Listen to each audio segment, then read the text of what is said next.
Hi, everyone. Welcome to this week's session of Healing from the Inside Out. And today I have a special guest with me, Dana Saperstein, and he is a PhD in clinical psychology. He is an author. He's a podcaster of Fear Me Out, I believe. Yeah, Fear Me Out podcast. And I think you're just going to really love him as much as I do. So I'm going to introduce you and hear more about what he does and how he helps. So tell me all about yourself, Dana. You want personal or professional first? Well, a nice mix of both. Like if you Okay, want to tell me some hobbies, what you do in your spare time. okay. I am 68 years old. I live in Santa Barbara, California. I've lived here since 1976, which is a fair bit of time. Mm. Um, I came here to go to college and never left. Fortunately, I was able to build a life here. I've been practicing as a clinical psychologist since 1989. So I've seen a lot of people over the course of years. I specialize in helping people heal PTSD from childhood abuse. I do a lot of hypnotherapy. I also do a fair bit of couples counseling and treat people for depression, anxiety, stuff like that. A couple of years ago, I started a podcast in order to sort of share my philosophies about healing and telling stories about people's recovery from trauma.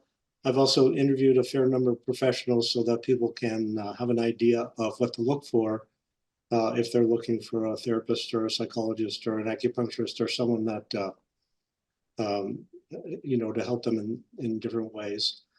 What else can I tell you? I've been married for 43 years to the same Wow. person. Yeah, which I definitely have to give her credit for being willing to put up with me for that long period of time. Um, we actually met on the beach in Hawaii, which is pretty sweet. Um, and I surfed for about close to 50 years, but now, unfortunately, physically, I'm not able um, to do that anymore. I've got a couple kids, I've got a couple grandkids, and I have a pretty sweet life. I Sounds so. Yeah, I wanted to come on your podcast so that I could share a little bit of hope with people that they can recover from trauma. And that's my goal in life, is to help as many people as I can before I don't live anymore. I think that's amazing. And I think that people are in desperate need of hope. I think that post-COVID, the world really shifted a little. And I think that the stories that you mentioned are really integral in people connecting and seeing, like when you hear someone else share about overcoming their trauma or something that happened in their past, it makes you understand in a deeper way that you may be able to too. A lot of people that are stuck in that trauma or people that are suffering with anxiety or depression sometimes might not see a clear way out, but knowing that someone else has gone that path and has found a way out kind of ignites that hope. Oh, absolutely.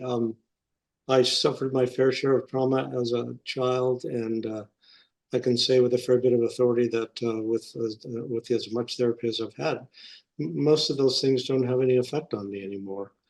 And I really believe that the biggest mistake that a lot of people make is believing that they are their trauma, and they identify themselves as being a traumatized person rather than recognizing that you're not your trauma. It doesn't have to define your life. And I'm not trying to minimize the effect that trauma has, but there's a difference between recognizing that most of the things that happened to us are not our fault or didn't happen for us. I think people suffer as much from neglect as they do overt abuse. And so, my job is to help you heal that stuff. I like that you're out there doing this type of work. So what brought you into this? Because you said in 89 that you started doing this. So what led you down this path in 89? What was going on in your world that said, I'm going to go help people? Uh, Well, let's see. I suffered a lot of trauma as a kid. I got sexually abused when I was 4. My family was kind of on the run because my dad was going to go to jail, so we fled Canada, where I was born, and ended up in Brazil, of all places, in Well, 1959. And he was exporting coffee to the United States at that time, but then the government was overthrown, so we ended up in California. But while we were living in Brazil, there was a lot of political unrest. And so as a little kid, I remember looking out the window and watching soldiers marching through the streets, killing people. And it was pretty traumatic for a little kid to see all that stuff. Uh, when I came to California, I was about 5.5 or so. And I was going to start school. And on my way to school in the summertime to play, I got hit by a truck when I was crossing a crosswalk. oh, Um, so luckily, I didn't get badly injured, but it was a fairly traumatic experience. And so those are some of the major things that happened when I was a little kid. I will say that in elementary school, I was not the easiest kid to deal with because of all the trauma that I suffered and all the emotional neglect. I was a classic bully, actually. I think I probably fought almost every day of elementary school. I'm not sure why. I lived in a middle class neighborhood in Los Angeles. And for some reason, we were fighting all the time. It was a very strange situation that all these Jewish kids are fighting all the time physically.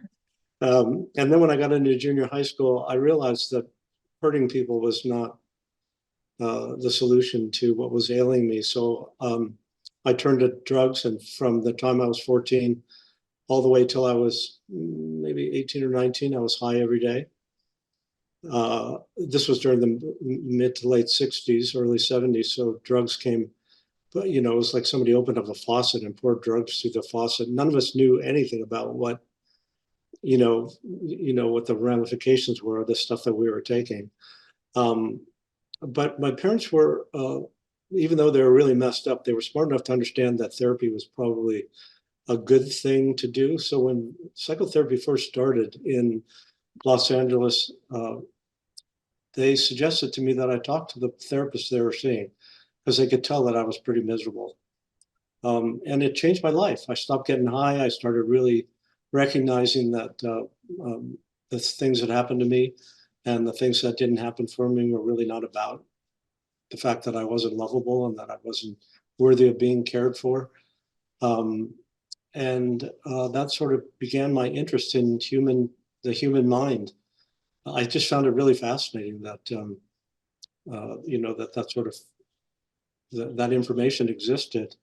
Uh, I graduated high school in 1973 and moved away from my parents' home. Never went back. I went to visit, but I never lived back with them again.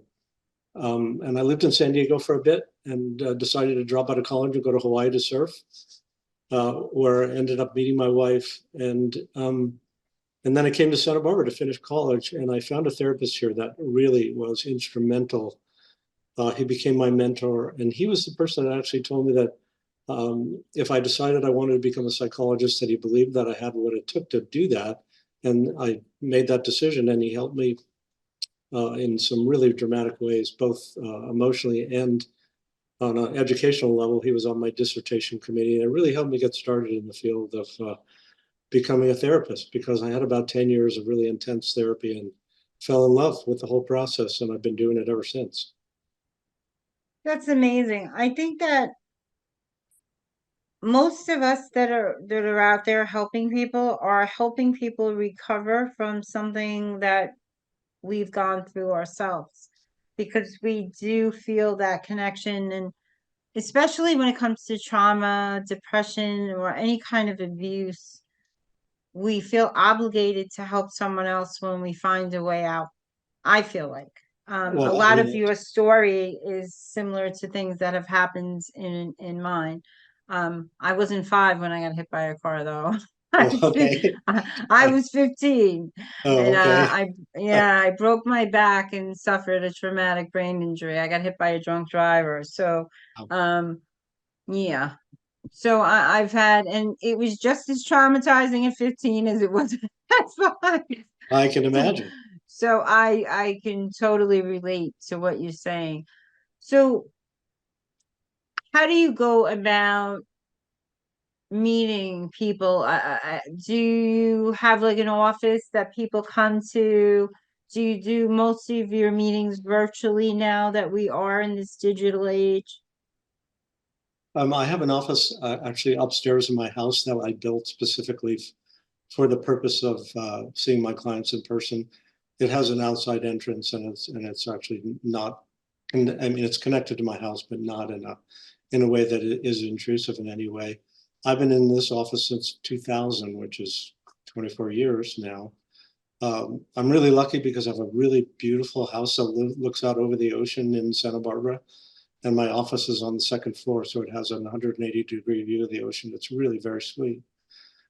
So I try to see my clients in person. I don't like doing uh, virtual therapy. I only do it with people that I've seen in Santa Barbara that have since moved away. So I do have a client that lives in Hawaii, a couple that live in Los Angeles, one that lives in Utah, and another one that lives in London. But those are all people that I met here in Santa Barbara, and I've continued those relationships. But mostly I see people in person. I like that the best. I think that's probably for what you do, the best scenario. Do you find that something gets lost in the digital? I do, but I'm an old school guy. I mean, if I had my choice, I'd throw my cell phone in the garbage. I really don't like technology very much at all. I think it does serve a purpose, but everything that I've read about how it affects people, it's not very good. You know, I mean, they have studies on kids that if you give them cell phones in elementary school, they become little sociopaths. And as soon as you take the cell phones away, they return to their humanness again. And I thought that that was pretty interesting that, you know, cell phones encourage people to be mean and disrespectful because they feel like they have you know, sort of a buffer, and it brings out the worst in people. And it also creates a lot of loneliness and disconnection. I mean, I'm always amazed when I go in a restaurant, I see young people all sitting together and all on their phones, and I'm like, do you notice that there are other people at the table with you? You I know, know. thinking I see a lot of that today. I think it has gotten very out of hand. And even though it's supposed to be social media, it really does take away the social connection that most oh, people are craving. And the I rate think of. that I'm sorry. Go ahead. I said, even though it's supposed to be considered social media, it's gotten to the point where it really takes a lot of that social connecting out. You're not really interacting and forming the same relationships. I don't think. I'm that in person type of person as well. Even speaking online, I could speak for hours on health. And Uh-huh. when I'm side by side with my colleagues or anybody, just about anybody that will listen. But it's very different online.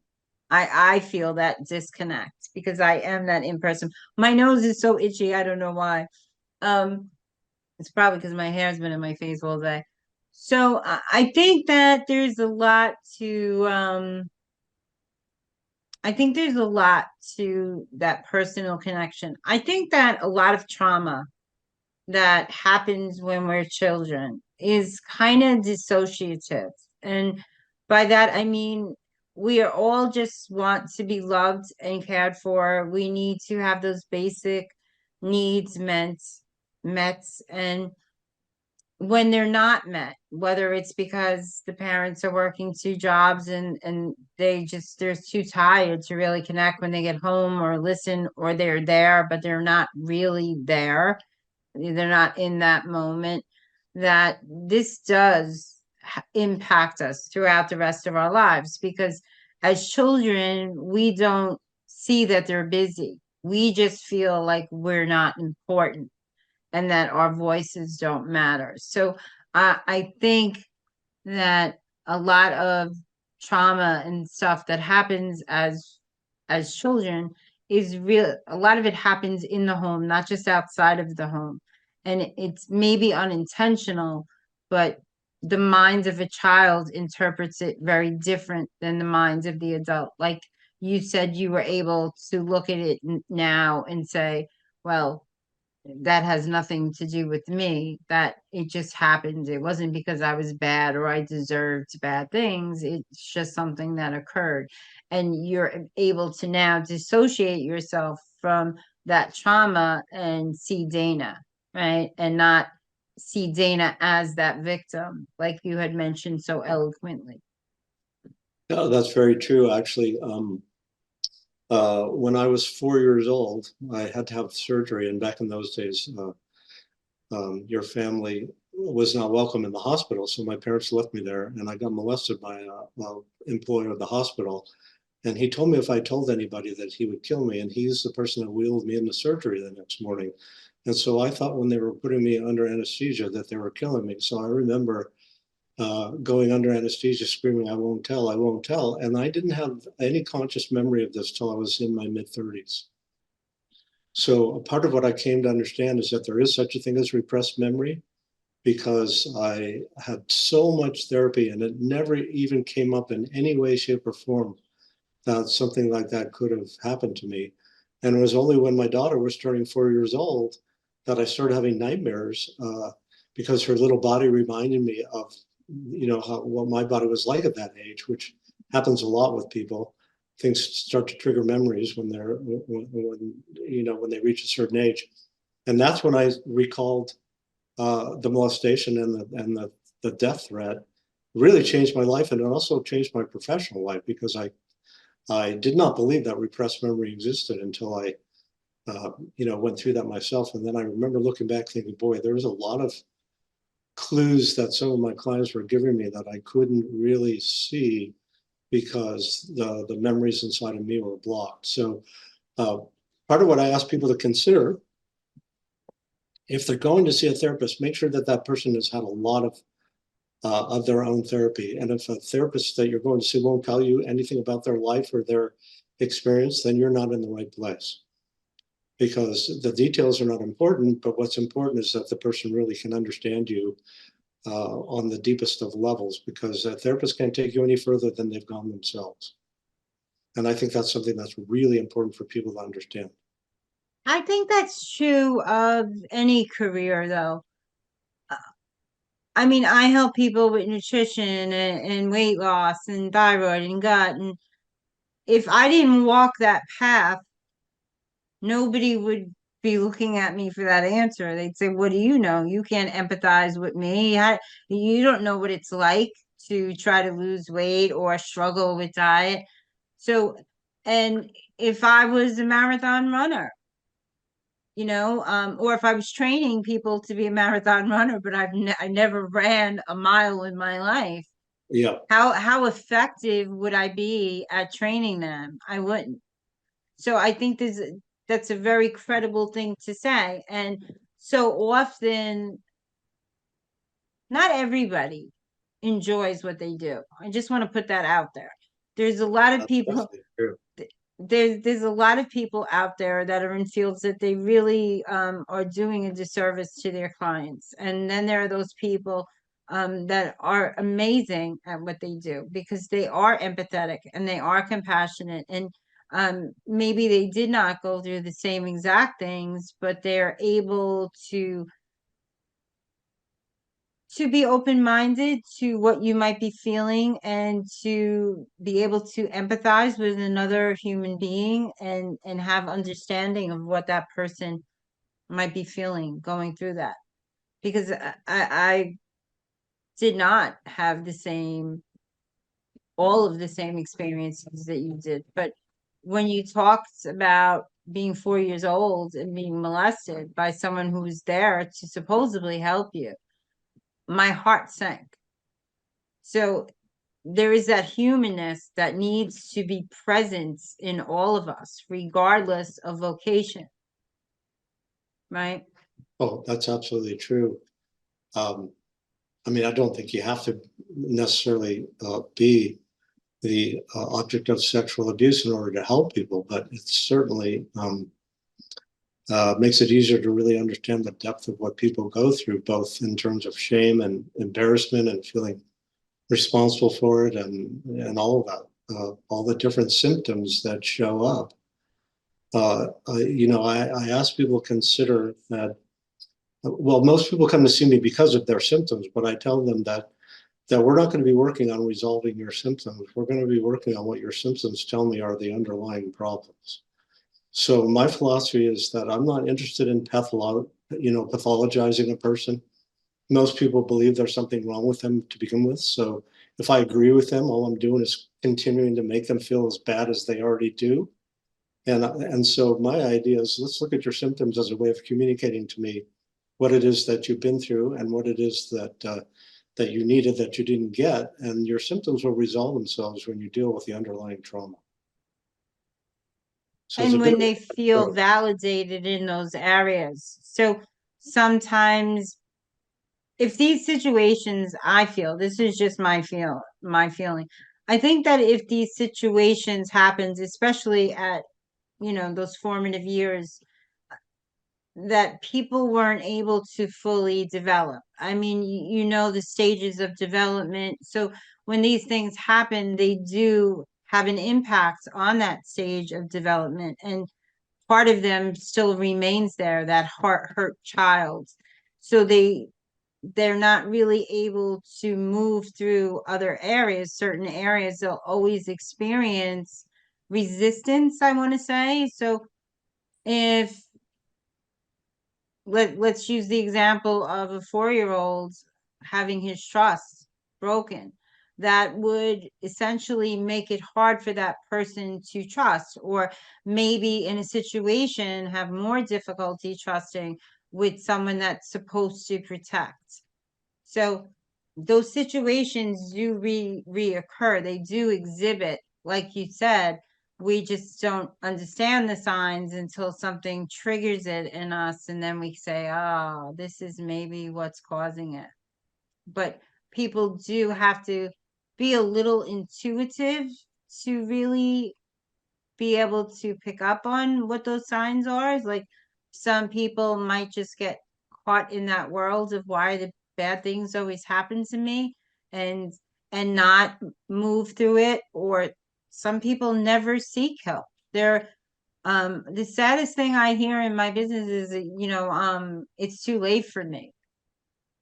um at my age, what does it matter? Or I can never do this. I'll never be able to get those results. Or when they just have given up on themselves. And a lot of that does come from that victimhood that they've already experienced, and they don't know how to move through it and live out of it, so they stay in it.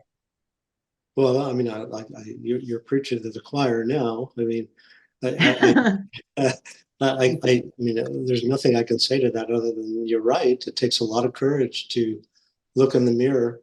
I think that we are trained from the beginning of our lives to be centered outside of ourselves, Oh, absolutely. right? And to look at the world as being the source of our pain and suffering. And I'm not going to say that the world isn't a source of pain and suffering, but part of what I try to teach people to do is not to become self-centered, because that's obnoxious, but to become centered within themselves. And what that means is to be really deeply connected to their intuition, because I look at your intuition as something that's quite sacred. And that if you're open to the idea that there's such a thing as God, and I'm not talking about a religious God, that your intuition is the voice of God inside of you. Mm-hmm. And I think it's really important that people recognize that. And what I hear all the time when I ask people, do you feel like you're intuitive? They say yes. And my response is, well, how do you live in relationship to that part of yourself? And most people say, well, I don't trust it. And I try to talk myself out of it. And my response is usually, the more you do that, the more you're going to suffer. That's so true. Are you familiar with the Course in Miracles? It's a book. I've heard of it. I've not read it, but I know it. Yeah. So the book kind of tells that it's, I want to say, and don't quote me on this, that it's really a reinterpretation of the Bible. And it talks about that voice inside of us that you were just mentioning, that is, it is Christ living in us and trying to move us back to God, right? So um that we live in ego instead of in our infinite intelligence, that we weren't created in his likeness. We were created just like him, so that we have all the abilities and we are born creators to really have the best and most abundant in every way that's important to us life. But because we worry and we fear, we're not capable to do that, because you can't believe in God and be fearful, because if the Lord is my savior, thou shalt not want. But it doesn't work that way. So so that's what that book really talks about. It's not an easy read, I got to tell you. But I only mention that because I'm a firm believer in things that you're saying. So you are preaching to the choir. Because Well, I really believe that stuff. I think it's important, at least from my biased perspective, that that a lot of religion is based in fear and based Mm, in making you feel bad about yourself. So, not the biggest fan of organized religion on that level, mm, because I don't think that a person should be afraid of God. I don't think God punishes anybody. I don't think that most of the time when we say something is an act of God, that's a misinterpretation. I think a lot of religion is based on controlling people and making them feel bad about mm. themselves. So they have to spend the rest of their life trying to redeem themselves from being a bad person. And that's not my experience of having a spiritual life and my personal connection with what I call God. I was brought up to be Jewish, and I was forced to participate in my religion as a kid, and I pretty much hated every moment of it, because I'd rather have been in the ocean or playing baseball than go to Hebrew school and have to put up with all that, what I considered a bunch of crap. But the sad part is that I lost my connection to God as a result of hating the religious part of things. And it wasn't until I was in my young adulthood that I realized that you could have a deep spiritual connection without it being based on any religious philosophy. And I'm not saying that religion is bad, because I know it works for a lot of people. It's just that it doesn't work for me, because I'm not a big fan of organized religion for myself. So I would consider myself a very spiritual person, but I'm like yourself, not I don't really buy into the organized religion, especially after reading that book. It just kind of confirmed what I already thought. Um, So, because it's kind of said that everything that's been said has been misinterpreted. So so that's what the book really tells you, that Uh-huh. even, the sacrifice was really not a sacrifice. It was a healing. So everything anybody can interpret anything the way they wanted to, and the Right. way based on who they're talking to at that time can either receive it or not.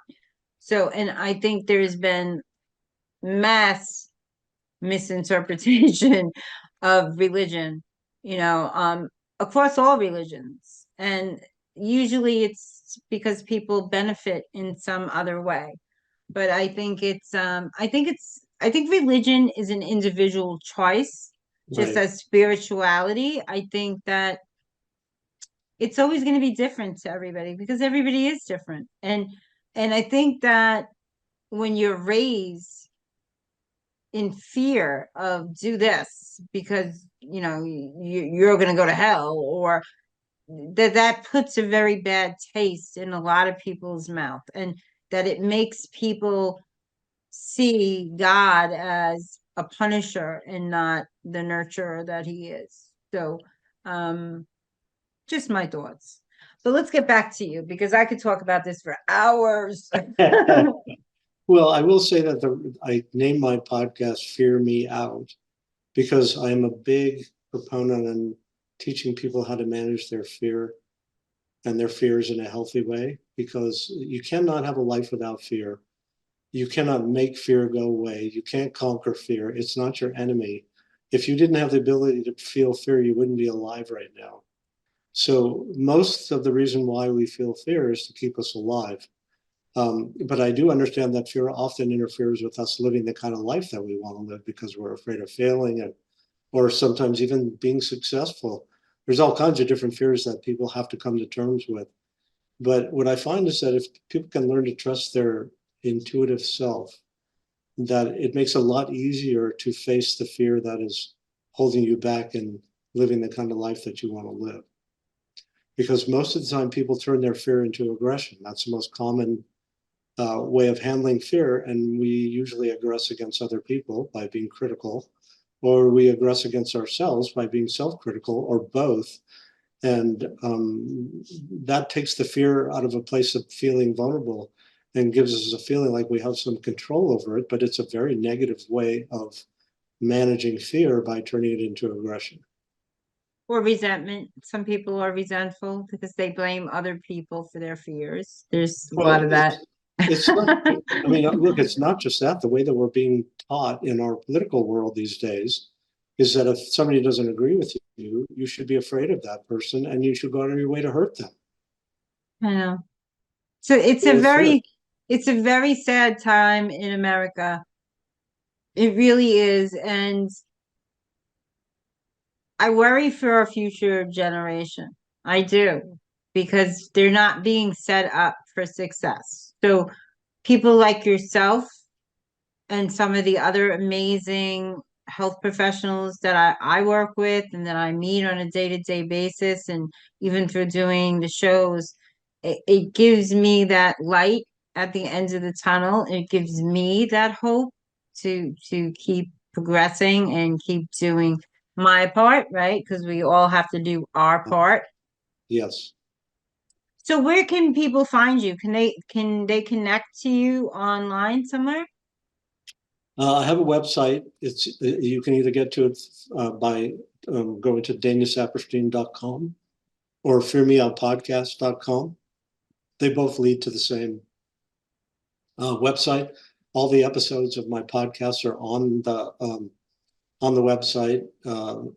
People can reach me by uh, email through danasaperstein at gmail.com or fearmeoutpodcast@gmail.com. So I'm always happy to entertain people's questions and suggestions for topics to do in my podcast because it's a psychological podcast and I want to cover as many subjects as people are interested in.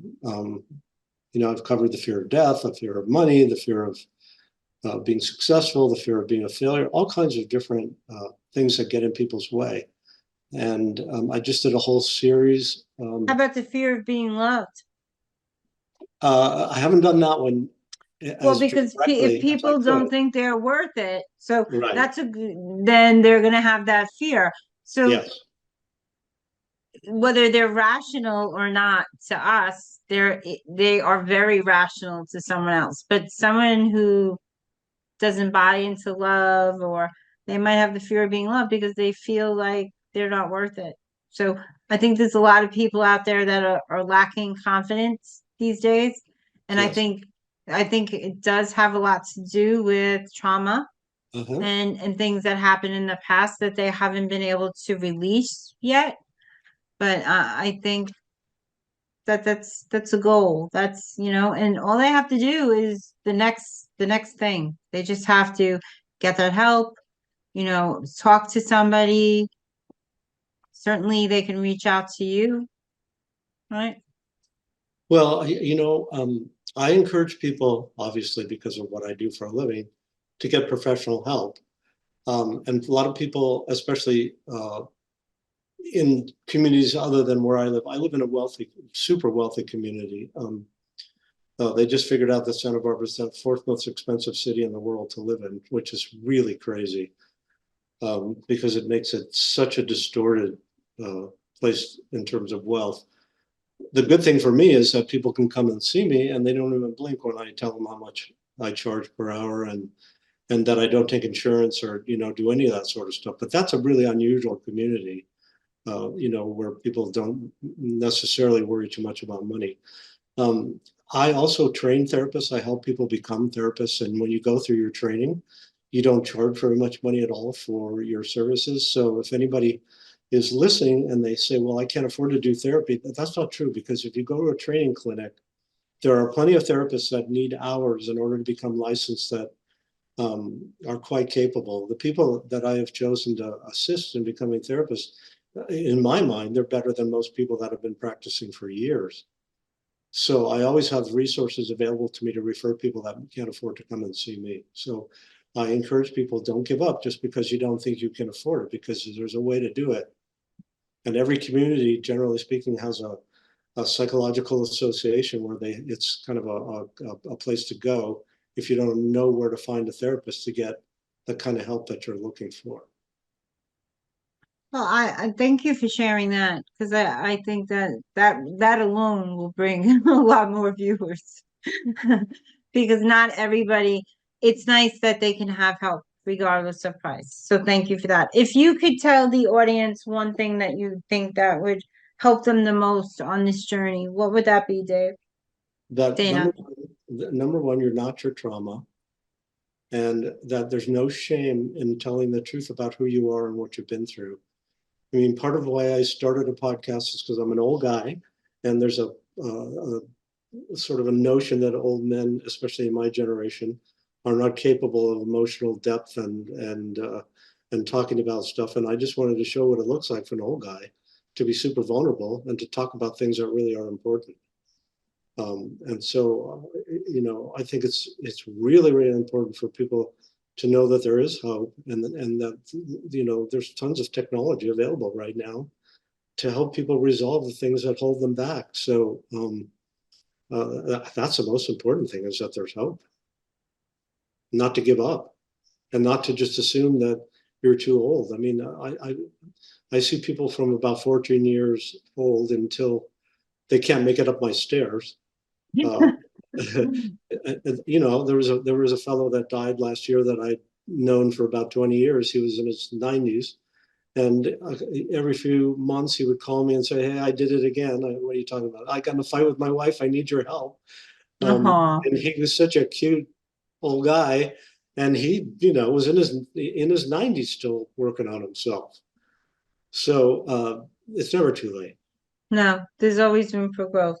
Yeah. Well, I want to thank you so much for coming in and spending this time with me today. And thank you, audience, for coming in and tuning in and meeting with Dana. I think you have so much to offer the world, and it's been an absolute pleasure. So, good night, everybody, and thank you so much for watching. Thank you so much.